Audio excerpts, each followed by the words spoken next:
நம பார்வதீபதையே ஹரஹர மகாதேவா. லிங்காஷ்டகத்தோட மீனிங். ஃபஸ்ட் லைன், பிரம்மமுராரி சுரார்ச்சிதலிங்கம். பிரம்மன் விஷ்ணு, முராரினா விஷ்ணு, சுரார்ச்சிதலிங்கம் சூரர்கள் எல்லாரும் அர்ச்சனை பண்ணி போற்றிய லிங்கம்.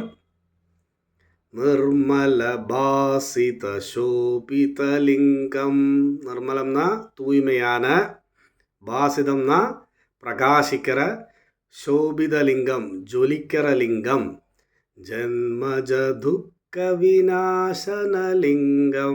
நம்ம ஜன்மனா வர துக்கங்களை, ஜனனத்துக்கும் மரணத்துக்கும் வர எல்லா துக்கங்களையும் நிர்மூலம் பண்ணுறவர், நாசம் பண்ணுறவர், அதை போக்குவர் லிங்கம். தத் பிரணமாமி சதா சிவலிங்கம். அந்த லிங்க வடிவமான சதாசிவன், எப்பவுமே சாந்தியும் சமாதானமும் இருக்க அந்த லிங்கனை நான் வணங்குகிறேன். சிவகடாட்சம் பரிபூர்ணம்.